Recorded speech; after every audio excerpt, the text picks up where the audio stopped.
Siklab, sigaw ng pangarap. Kailanman natitig, sulat na inamo.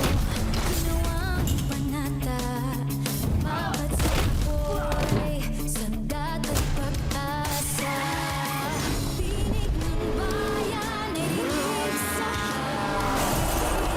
Tibok ng puso'y pagtatanggol muli.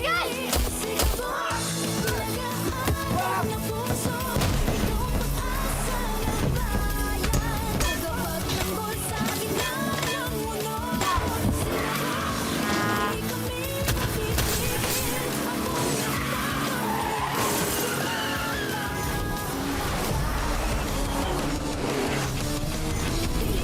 sumigaw.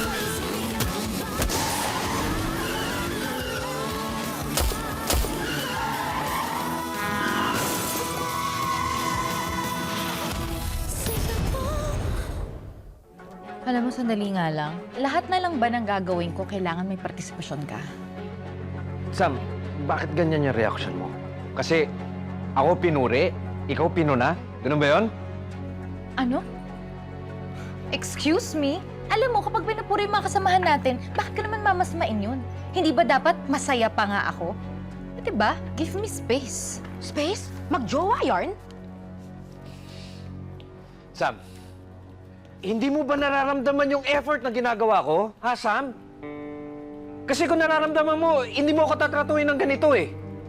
May hiningi ba ako sa'yo? Wala, di ba? Alam mo, kahit anong gawin mo, wag na. Kaya ko na yung sarili ko nang mag-isa. Narinig mo yung sinabi ng doktor ka pa? Oras na lang ang iniintay ng tatay mo para mailigtas siya. Para ma-opera. Kailangan natin ng pera. Bakit? Hindi ba sinusubukan naman ni Gabo ang lahat na magagawa niya para ma-opera ng tatay niya? Bakit ba kailangan ipasa mo lahat ng... Kanino ba tayo aasa? Wala namang tumutulong sa atin eh! Kung sa bagay, mukha namang walang aasahan sa'yo, tatay mo.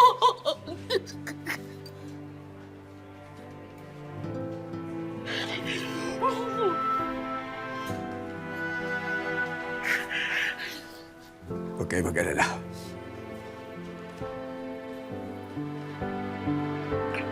Hindi ako babalik dito na wala akong pera. Hindi.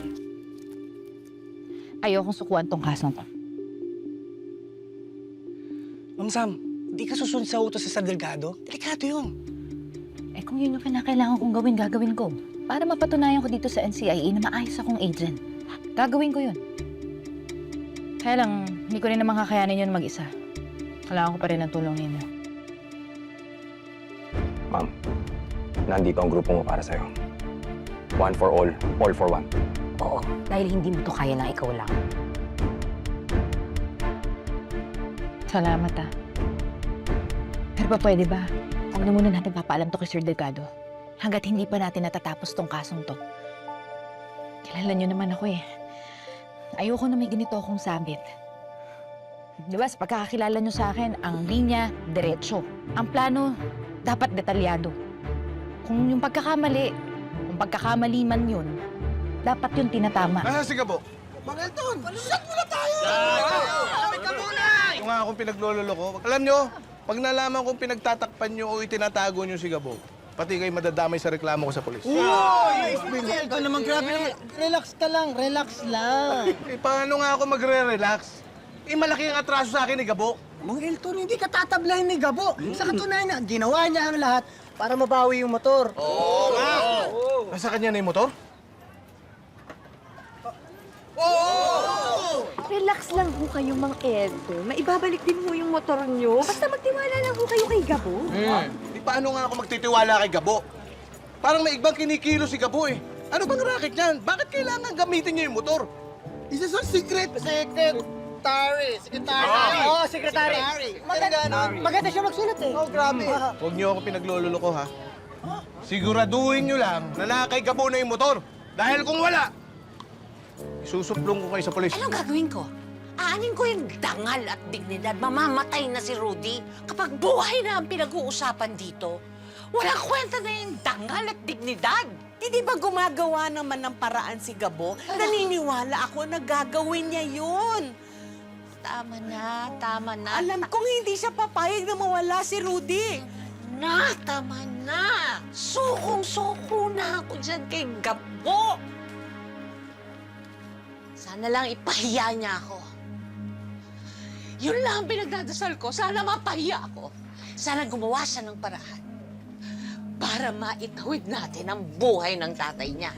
5 million ho yung puhunan ko. Why you urgent by today? Kasi ho, sir, magpipiesta ho sa probinsya ho namin. Naisipan ko, syempre, di ba maraming buyers ho doon. Sayang naman ho yung kita ko. I understand. Today, I give you big discount. I have clearance sale. I give you good quality gold. Sige ho, pupunta ho ako. Sa tindahan niyo ho ba ako pupunta? No. Not in store. My store closed today. We meet warehouse. Okay, I text you my address. Okay?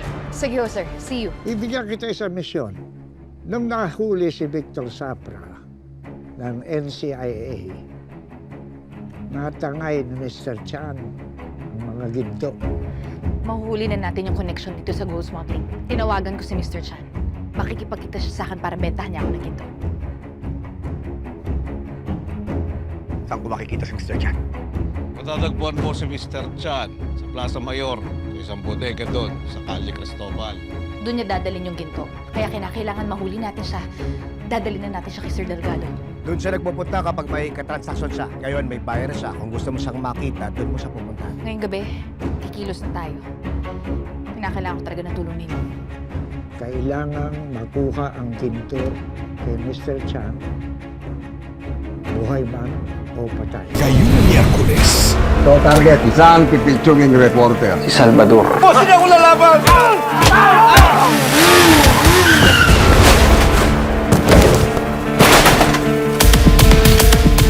Ito ang calling card ni Mr. Chan. Nandito na po ako. Sa tingin ko, ito ang nilakad nila. Kumikilos sila nang wala akong pahintulot. You want gold bar? You go date with me. Let's go China. Kumapit ka na. Sino yun? Tara na, pasok! Dahil ang hanapan, Tandyan! Pinusok tayo ng mga sapra!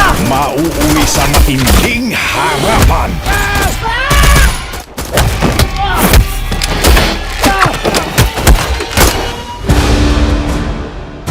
Coco Martin Sigabo.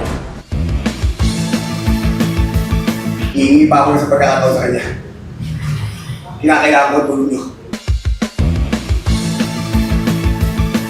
Sa eksena namin ngayon, ito yung eksena kung saan sa panangin namin ay nag-fail siya sa una niyang misyon. Pero nalaman namin na totoo at hindi siya nagsinungaling na talagang siya nakahuli kay Tigre. Ngayon, ang mangyayari today ay makikita namin si Gabo at hihingi siya ng pangalawang pagkakataon ng second mission niya. Ngayon, ang tanong, papayagan ba ni Paps na ibigay yung second mission? Malalaman na. Ano kailangan? Hihingi pa ako sa pagkakataon sa kanya. Kinakailangan ko ang tulong niyo. May problema ako. Nasa hospital ngayon yung tatay ko. Mas, Mami, nakikiusap ako sa inyo. Tulungan niyo po sana ako. Kailangan ko ang tulong niyo.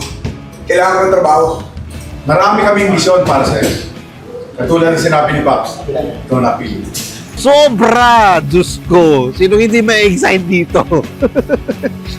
Yung iba, libre. Yung iba, binibigyan ng script on the spot. Kami binibigyan ng character on the spot. As an actor, lahat na yata ng inaral ko dito, ilalagay na.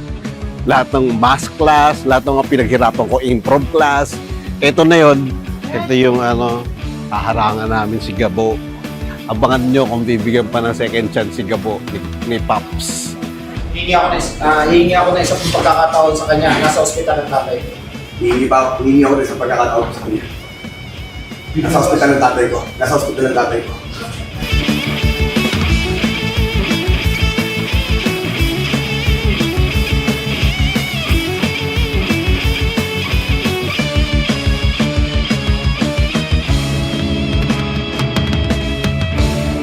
Abangan ang Sigabo Sa primetime bida, alas 8, gabi-gabi.